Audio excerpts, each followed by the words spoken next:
मुझे आज भी याद है जब मैंने पहली बार पावर रेंजर्स देखा था। एक्शन, एक्सप्लोजन्स, जोर्ड्स, तब ये मेरे जिंदगी की सबसे कूल चीज थी। मैं स्कूल से आते ही टीवी के सामने बैठ जाता था और पावर रेंजर्स मिस्टिक फोर्स की जादुई दुनिया में खो जाता था। और सच बताऊं तो कौन होगा जिसने आईने के सामने खड़े होकर मॉर्फिंग पोज ट्राई न की हो। मैंने तो अपने कार्डबोर्ड से मॉर्फर तक बना लिया था। और हाँ, मेन रेड रेंजर हूँ, सिर्फ मैं। कीजिएगा, ये ठीक नहीं हो रहा सर, आप गलत कर रहे हैं सर।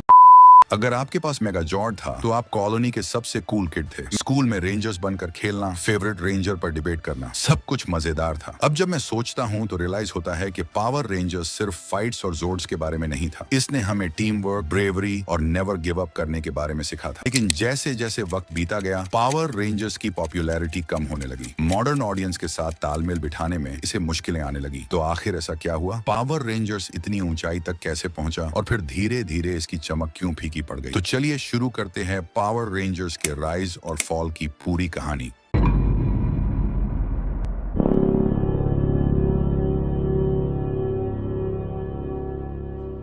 तो ये कहानी शुरू होती है आज से 70 साल पहले 1954 में, जब टोमोयुकी तनाका ने गॉडजिला का जन्म दिया। एक ऐसा काइजू जिसे पहले इंसानियत का सबसे बड़ा खतरा दिखाया गया, लेकिन बाद में वही उनका रक्षक बना, दूसरे मॉन्स्टर्स से लड़ने वाला एक गार्डियन। पर ये सिर्फ एक फिल्म नहीं थी, ये एक नई रेवोल्यूशन थी। गॉडजिला ने टोकुसात्सु जॉनर को एक नया रूप दिया। अब तुम सोच रहे होगे टोकुसात्सु क्या है? टोकुसात्सु यानी एक ऐसा फिल्म जॉनर जहां स्पेशल इफेक्ट्स और दमदार कॉस्ट्यूम्स के जरिए सुपर हीरोज और मॉन्स्टर्स की जबरदस्त लड़ाई दिखाई जाती है। गॉडजिला की जबरदस्त सफलता के बाद जापान में इसी फॉर्मूले पर कई और शो बनाए गए। For example live action series Ultraman और कैमन राइडर, और इसी के साथ एक एनिमेटेड शो जायंट रोबो भी आया। लेकिन इस जॉनर को एक नई ऊंचाई पर ले जाने का सपना देखा एक महान जापानीज आर्टिस्ट ने, शोटारो इशिनोमोरी ने। एक ऐसा इंसान जिसे किंग ऑफ मंगा कहा जाता है। इशिनोमोरी ने टोई कंपनी के साथ मिलकर कामेन राइडर शो बनाया, जिसने टोकुसात्सु को नई दिशा दी। लेकिन वो इससे भी आगे जाना चाहते थे। वो कुछ ऐसा लाना चाहते थे जो पहले कभी नहीं हुआ। एक टीम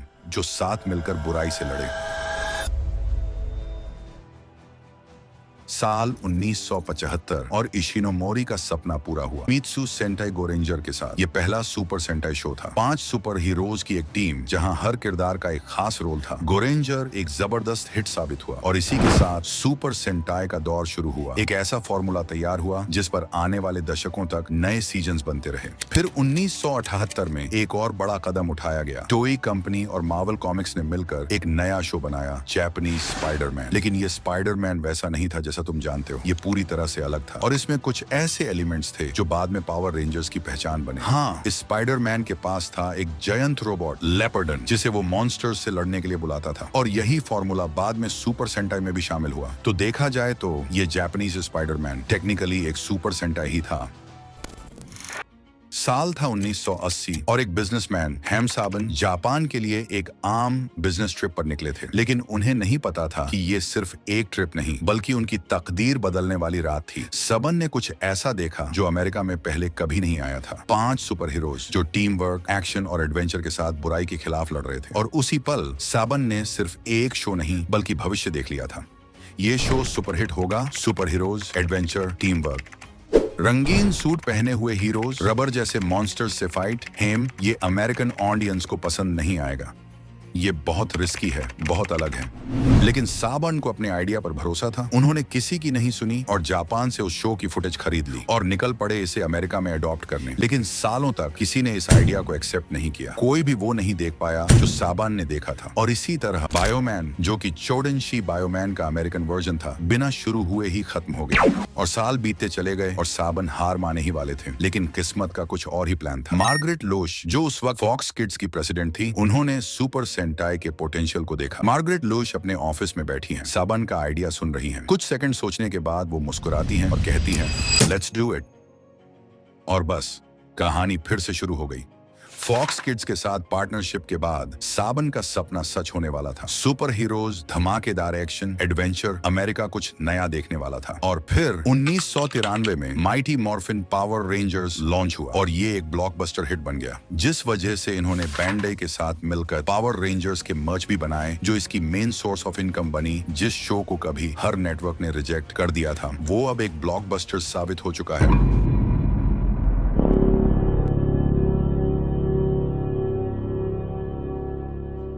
3 धमाकेदार सीजन्स के बाद 1996 में पावर रेंजर्स ने एक नया रूप लिया। पावर रेंजर्स जियो, नए सूट्स, नए विलन और फिर टर्बो, जहां पहली बार एक बच्चा रेंजर बना। लेकिन फिर इन स्पेस ने एक ऐसी इमोशनल एंडिंग दी जिसने सभी को झकझोर दिया। जोर्डान, जिसने हमेशा रेंजर्स का साथ दिया था, अपनी जान देकर सभी विलेन को खत्म कर गया। जॉर्डन की कहानी खत्म हो गई और इसके साथ ही पावर रेंजर्स का फॉर्मेट भी बदलने लगा। अब हर सीजन अपनी एक नई इंडिपेंडेंट कहानी लेकर आया। लॉस्ट गैलेक्सी, पहली बार एक नई टीम की कहानी। लाइट स्पीड रेस्क्यू, पहली बार रेंजर्स को गवर्नमेंट ने ट्रेन किया। टाइम फोर्स, टाइम ट्रैवल और सीरियस स्टोरी टेलिंग का मास्टरपीस। 2001 एक ऐसा साल जब पावर रेंजर्स की किस्मत बदलने वाली थी। साबन एंटरटेनमेंट और फॉक्स किड्स के मालिक न्यूज कॉर्पोरेशन ने पावर रेंजर्स को डिज्नी को 3 या 5.2 अरब डॉलर में बेच दिया। लेकिन क्यों?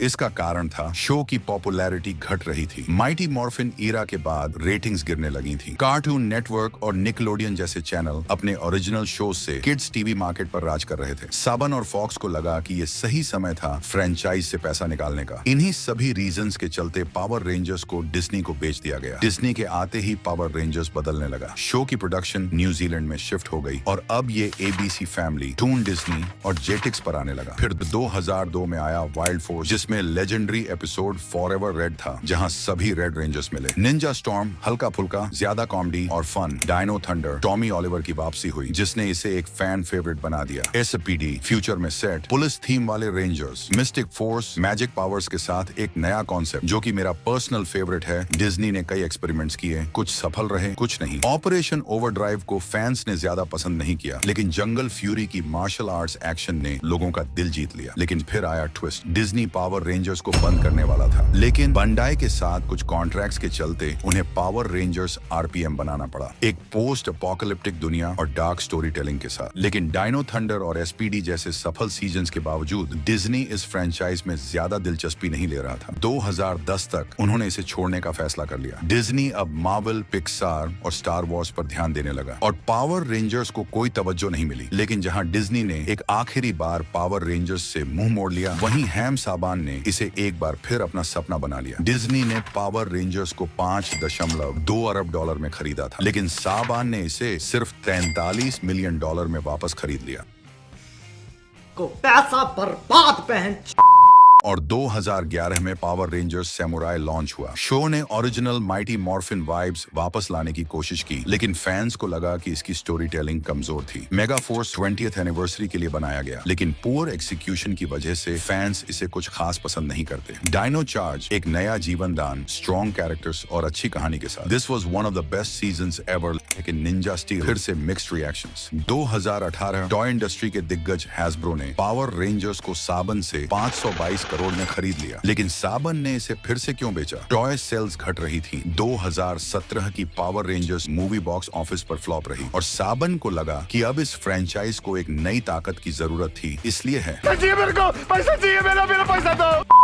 हैस्ब्रो ने आते ही पावर रेंजर्स को नए स्टेज पर ले जाने की ठान ली। बीस्ट मॉर्फर्स, एक नया फ्रेश कॉन्सेप्ट जिसमें पुराने सीजन से कनेक्शंस भी थे। डिनो फ्यूरी, पहला openly LGBT Q ranger introduce किया और कैरेक्टर डेवलपमेंट पर जोर दिया। कॉस्मिक फ्यूरी, पहली बार बिना सुपर सेंटाई फुटेज के ओरिजिनल सूट्स बनाए गए, and this was also one of the best season होंगे। लेकिन ऐसा हुआ ही क्यों? पावर रेंजर्स की रेटिंग साल दर साल क्यों गिरती चली गई? क्यों इसे बार बार एक कंपनी से दूसरी कंपनी को बेचना पड़ा? आखिर कहां गलती हुई? पावर रेंजर्स की गिरती फैन बेस को समझने के लिए हमें साबन के बनाए स्ट्रिक्ट फॉर्मूला को देखना होगा। हर एपिसोड को कुछ पहले के रूल्स का पालन करना पड़ता था। उन्हें हर एपिसोड में ये सब चीजें चाहिए थी। पहला, एक स्ट्रॉन्ग मॉरल लेसन। दूसरा, हर एपिसोड में एक लेसन ऑफ द डे। तीसरा, एक emotional heart to heart scene. चौथा, 2 ग्राउंड फाइट्स। पांचवा, एक मेगाजोर्ड फाइट। छठा, एपिसोड्स के बीच कोई कनेक्शन नहीं। सातवां, एक मैंडेटरी कॉमेडी ड्यूओ। दशक में ये फॉर्मूला काम करता था क्योंकि एपिसोडिक टीवी पॉपुलर था, लेकिन धीरे धीरे यही पावर रेंजर्स के लिए जाल बन गया। साबन ने पावर रेंजर्स को एक एपिसोडिक स्ट्रक्चर में फंसा दिया। हर एपिसोड प्रेडिक्टेबल था, पहले अनमॉर्फ्ड फाइट, फिर मॉर्फ्ड फाइट और आखिरी में मेगाजॉर्ड बैटल। कॉमेडी ड्यूओ भी हर सीजन में जरूरी था। इस दौरान एवाटार, द लास्ट एयरबेंडर जैसे शो इंटरकनेक्टेड स्टोरी लाइन और डीप कैरेक्टर डेवलपमेंट लेकर आ चुके थे, लेकिन पावर रेंजर्स उसी घिसे पीते फॉर्मूला पर अटका रह गया। 2000 के दशक में डिज्नी ने पावर रेंजर्स खरीदा और इसे मॉडर्न बनाने की कोशिश की। SPD, RPM जैसे सीजन में डीप स्टोरीज और कैरेक्टर आर्क्स थे, लेकिन 2010 में हाइम साबन ने इसे फिर खरीद लिया और वापस वही पुराना फॉर्मेट लागू कर दिया। साबन के हाथ में आते ही शो की क्वालिटी गिरने लगी। सैमुराई, मेगा फोर्स बस सुपर सेंटाई की चीप कॉपी बनकर रह गए, बिना ओरिजिनल राइटिंग के। Weak dialogues, low budget production और लाइफलेस एक्टिंग ने फैंस को दूर कर दिया। इस बीच सुपर हीरो जॉनर एक्सप्लोड हो गया। बच्चे एवेंजर्स, जस्टिस लीग और गेम ऑफ थ्रोन्स देखने लगे। माई हीरो एकेडेमिया जैसे एनिमे ने बच्चों की इमेजिनेशन को कैप्चर कर लिया। पावर रेंजर्स के प्रेडिक्टेबल फाइट सीक्वेंसेस अब आउटडेटेड लगने लगे। 90 के दशक में पावर रेंजर्स के टॉयज बड़े हिट थे। मेगा ज़ॉर्ड्स और एक्शन फिगर्स की अरबों में बिक्री हुई, लेकिन जैसे जैसे गेमिंग और डिजिटल कंटेंट का दौर बढ़ा, किड्स की पसंद बदली। आज के बच्चे फिजिकल टॉयज से ज्यादा वीडियो गेम्स, मोबाइल एप्स और VR एक्सपीरियंसेस पसंद करते हैं। बंडाई भी इन टॉयज को ज्यादा पुश नहीं कर पाया, जिससे शो का बजट भी कम हो गया। 2017 में लायंसगेट ने पावर रेंजर्स को एक मूवी से रिबूट करने की कोशिश की, जिसमें डार्कर टोन, बेहतर कैरेक्टर डेवलपमेंट, अपडेटेड डिजाइन्स, सब कुछ था, लेकिन मूवी फ्लॉप हो गई। मगर क्यों? ये जाने के लिए इस वीडियो को जरूर देखें। 2018 में हैस्ब्रो ने पावर रेंजर्स खरीदा, लेकिन अभी तक कोई बड़ा बदलाव नहीं दिखा। कॉस्मिक फ्यूरी में पहली बार ओरिजिनल सूट्स बनाए गए, नेटफ्लिक्स एक्सक्लूसिव सीजन्स लाए गए, लेकिन ये एफर्ट्स मिक्स्ड रिएक्शंस लेकर आए। लेकिन जैसा कि मैं हमेशा कहता हूँ, बुरे वक्त की अच्छी बात यह है कि वो भी खत्म हो जाता है। इसलिए कुछ रिपोर्ट्स की माने तो पावर रेंजर्स जल्द ही नई सीरीज और मूवीज के साथ वापसी कर सकता है, जिसमें ज्यादा mature story telling, darker themes और कंप्लीटली न्यू यूनिवर्स होगा। इसका मतलब पुराने रेंजर्स को अलविदा कहना होगा। पूरी तरह नया पावर रेंजर्स यूनिवर्स बनेगा। एक मॉडर्न और सीरियस टोन देखने को मिलेगी। अगर ये सही हुआ तो पावर रेंजर्स के लिए ये सबसे बड़ा बदलाव होगा और शायद इसकी पॉपुलैरिटी को वापस लाने का आखिरी मौका भी। अगर ये सच हो गया तो इंडियन पावर रेंजर्स कम्युनिटी भी वापसी कर सकती है। अभी तो हाल ये है कि कुछ रेंजर्स अपना मॉर्फर तक भूल चुके हैं और मेरे भाई ने तो सीधा रिटायरमेंट ही ले लिया। प्लीज कम बैक गाइस, क्योंकि शायद ये पावर रेंजर्स के इतिहास का सबसे बड़ा बदलाव होने वाला है। पावर रेंजर्स अब अपने सबसे बड़े बदलाव के दौर से गुजर रहा है। क्या हैस्ब्रो इसे एक बार फिर सुपरहिट बना पाएगा? क्या पावर रेंजर्स की लेगेसी हमेशा के लिए कायम रहेगी? ये तो आने वाला समय ही बताएगा। लेकिन तुमको क्या लगता है, ये मुझे कमेंट में जरूर बताना। और तुम्हारे बचपन के और भी शोज के बारे में जानने के लिए तुम्हें ये प्लेलिस्ट देखनी चाहिए। And May the power protect you.